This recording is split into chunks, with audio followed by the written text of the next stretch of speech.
Hey, it's Nay, and welcome back to my channel. Welcome if you are new here. Hi, I'm Nay, and here we talk about all things looking good, feeling good, and smelling good at mostly affordable prices. So if any or all of that sounds interesting to you, just go ahead and hit that subscribe button, join the fam, join the community. So today I have for you a mini unboxing. Two fragrances I have not had the pleasure of sniffing yet, but I'm super interested in. This is quite a popular one. I do have one of the fragrances in this collection, the Bade Al Oud collection, and then this right here is Gris Montaigne from the Ard Al Zafran brand.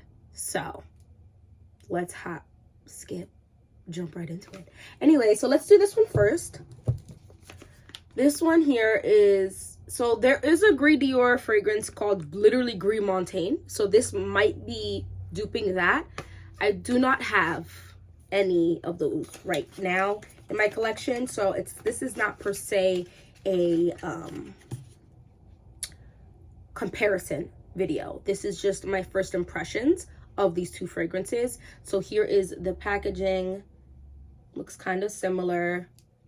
Now, this was almost $24 and it's a 1 fluid ounce. So the pricing obviously is still quite cheap, but it is a small bottle. So let's hope I enjoy this, because this was like, I think $3 or $4 more, and this is 100 mLs. So this has notes of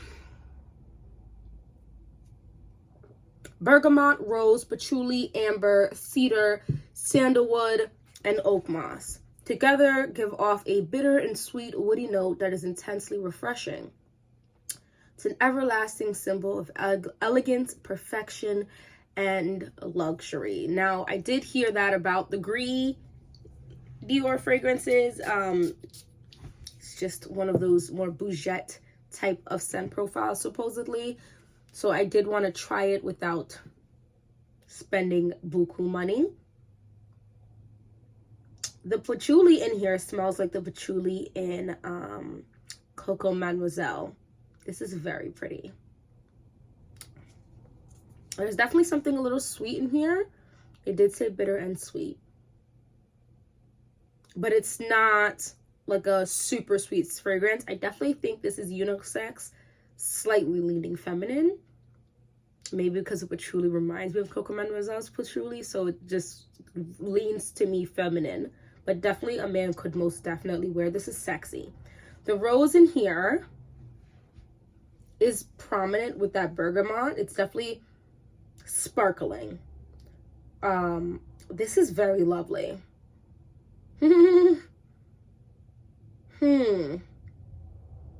See, what's interesting about this is, for me, oftentimes, and I feel like for a lot of women, anything super floral or super sweet is gonna lean a little more on the feminine side. Of course, everything I'm saying here, guys, these videos are for funsies, and perhaps to just give a little assistance for certain things.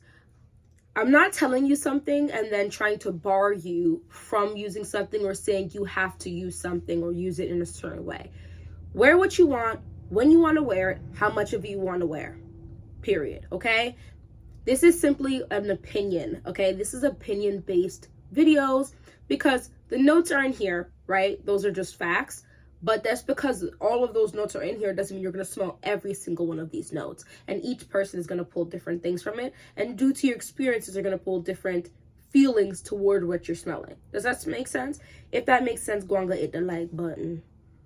This is very pretty. Now, I think this is considered more on the elegant, grown, and sexy side, because I do think this is kind of a little bit sexy, just a little bit, or maybe sensual is the word. It's yeah, I wouldn't say sexy, more like sensual. There's something bigoman about this, because somehow it's still managing to lean a little feminine without being overtly sweet or obnoxiously floral. So I do smell the rose in here, but because the patchouli is wisping throughout the entirety of this fragrance, the patchouli literally smells like the exact same patchouli that is used in Coco Mademoiselle to me. Now, I wouldn't call this a fruit truly, though, because I don't really smell anything crazy fruity in here. So I'm not sure what's sweet in here.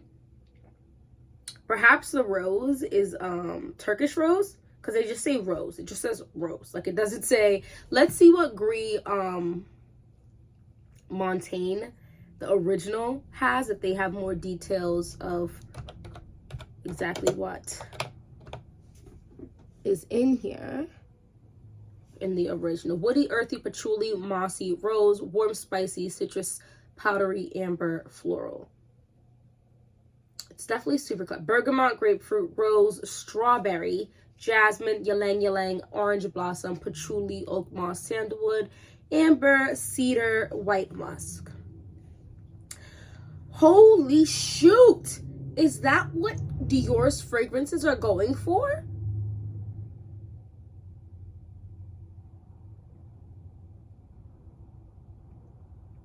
That is insane. I'm good. I like this fragrance though. I do think this is very lovely. Something about this is also reminding me of Miss Dior's Absolutely Blooming. Maybe the sparkling and rose in here is very similar. Now, Miss Dior's Absolutely Blooming is absolutely sweeter, for sure. This is sensual, grown. This is very nice. So this is saying people who like this also like Tom Ford's Black Orchid, Tom Ford's Tobacco Vanille. I'm not sure where you're getting that. Amber Nuit by Dior, Tom Ford's Noir de Noir, Chanel's Coco Mademoiselle. What does this smell like? Let's go to what this smells like. This perfume reminds people of course, the original Gris Dior. Bottega Veneta. Bottega Veneta's Bottega Veneta. I want that one. I like this a lot. None of the rest of these I know. But yeah. So someone says good scent, but nothing really special. Though unisex, it leans more to the feminine size. I think so too.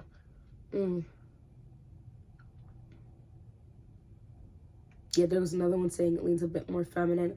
I do think it's the DNA, like the little bit of a fresher, more tamed, controlled DNA of Miss Dior's Absolutely Blooming with the patchouli note from Coco Mademoiselle. And then there's something else in here. What is this that I'm smelling? I can't put my nose on it. There's a pitch up, just the barest hint, I feel like, of a little bit of a powderiness maybe now that it's drying down a little bit. This is very lovely. This is very lovely. I'm very glad I bought this. I'm a little annoyed it's a 1 fluid ounce, but with how strong this is, truth be told, I feel like I'm not sure if you're gonna need a ton of this. Now, what seasons would I put this towards? I do feel like you can wear this any season, but for me, this is gonna sound weird for a second, okay? Follow me. This is giving me winter and spring. Now, those usually don't come in combos together, but I say winter and spring because I definitely think this is a spring scent. Like, there is a floral touch to this. The patchouli is just amazing in this. I think that you can most definitely wear this in the springtime. You want something that is feminine but not too sweet, because the bees act extra wild when they first come out, at least for me. Let me know if you feel that way too, because in the summer they act a little out of pocket, but it's almost like they used to be outside now, but when they first come outside in the springtime, they do not know how to act, and it's insane. So this would be one I would definitely feel very comfortable going out into the springtime. I think this is date night appropriate too. That's why I said winter too, because this seems like it's gonna be a powerhouse. I feel like patchouli is a note that just makes things super strong. There is amber and cedar and sandal, so this is a very woody fragrance. Now this sandalwood in here is not giving me creamy, definitely giving me more woody-esque vibes, but I think the cedar is probably stronger in here than anything. And I couldn't tell you, I'm definitely smelling oak moss, so I'm not sure what that is quite per se doing in this fragrance particularly, but I like it. So yeah, that is Gris Montaigne from the Privé Couture collection from Ard Al Zafran. Very lovely. Oh my gosh. So nice. Let's keep it moving. I'm glad I liked that, because I was like looking at the price when it came in. I was like, why is this so small? And then I had to go back and make sure they didn't play me. They didn't play me. It is 1 fluid ounce that they offered me. So let's pop open Bade Al Oud Honor and Glory. This gets some hate, some love. It just depends on the person. And I kind of like fragrances like that, where it's kind of like, when it's not an essential fragrance, it's a toss-up of how I'm going to technically feel about it, because there's just varying emotions behind it. I love the packaging of the Bade Al Oud collection.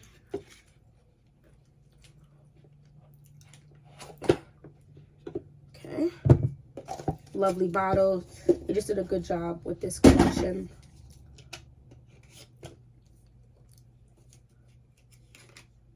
Great. So I pulled it up here, but I also have the notes here, so I'm just going to read the notes from here for you guys. Top notes of pineapple brulee, heart notes of turmeric, cinnamon, black pepper, and benzoins, and base notes of vanilla, cashmere, sandalwood, and moss. I hope I love this.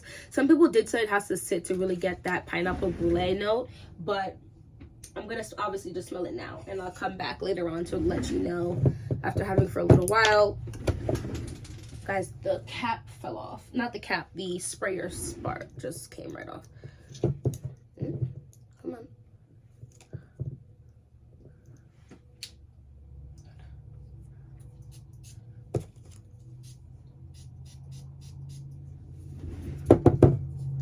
I'm very excited because these notes are interesting. I don't know if I have a fragrance with turmeric. Oh my gosh.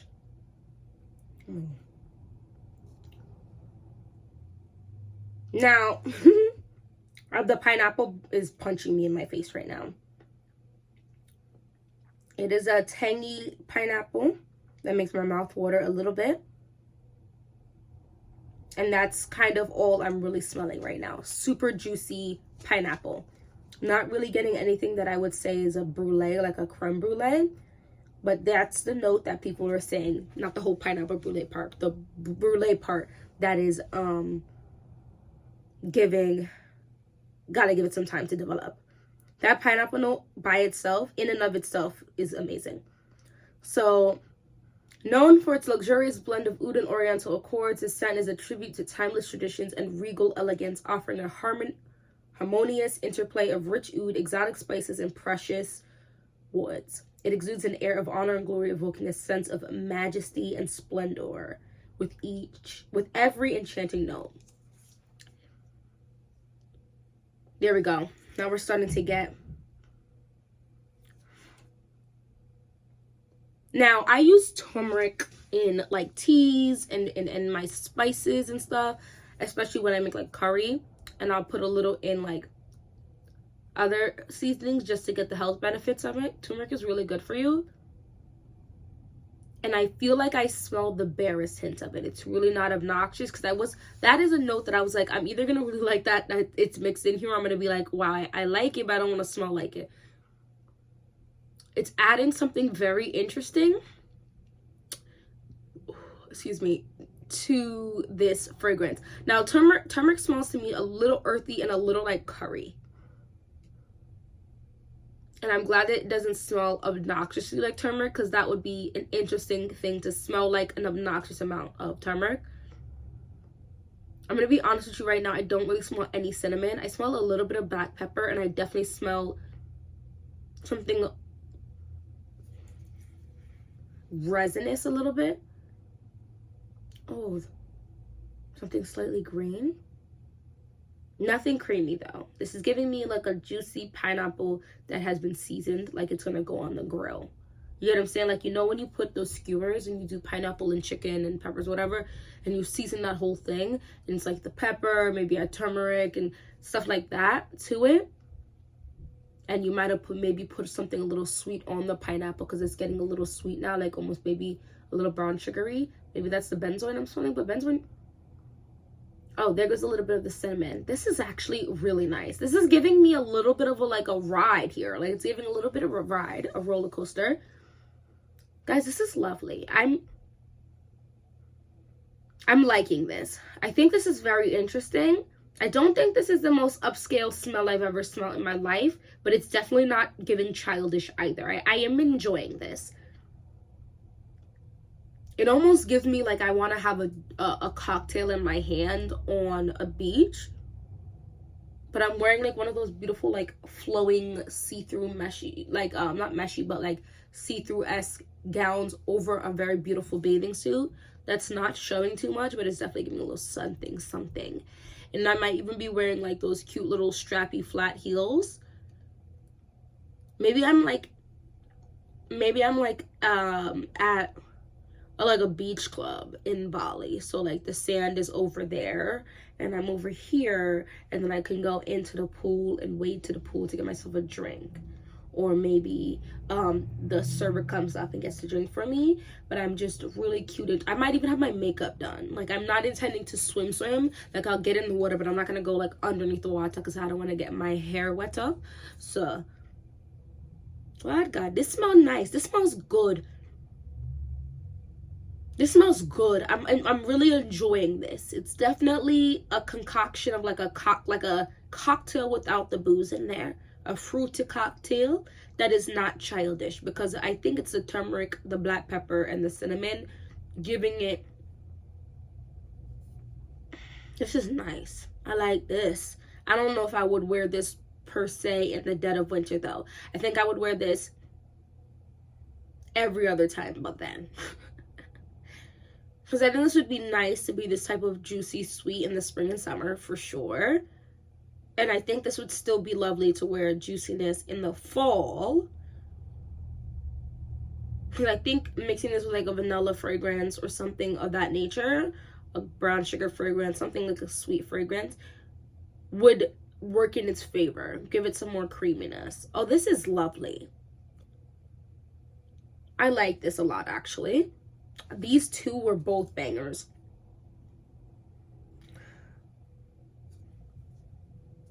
Definitely different energies, different vibes. This is definitely more upscale, sensual, a little more serious. This is giving me a little bit more on the fun, but still grown, okay? Maybe this is the day-to-day work. This is the fun weekend, vacation. I mean, you have a good time, but not ever too ridiculous. And I really love, I mean, the whole packaging is just absolutely immaculate.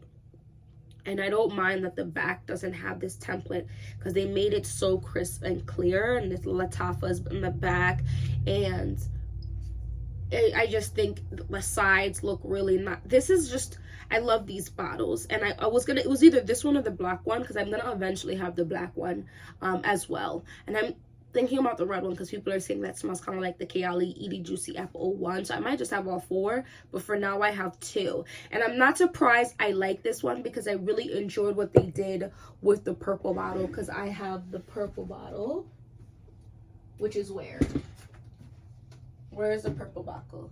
Over here. Here we go. This is Bade Al Oud Amethyst, and I like this a lot. Oh gosh, good, beautiful rose, saffron, sweet, slightly spiced type of scent profile that I think really works really well for me. I enjoyed this one as well. I wonder if this has its own collection of like other Ard Al Zafran. I have to look and see what else they have. Obviously, it's a little bit more of an expensive brand. Because for 1 fluid ounce, you're getting, which I'm not really per se mad about. They just did a good job. I think it might have also just been the scent profile that they're mimicking, because Gris Montaigne is so freaking expensive that they just jumped up the price. So but anyway, that's what I want to talk about in this particular video. Yeah, they have other fragrances. Let's see. I don't see any in that same bottle though.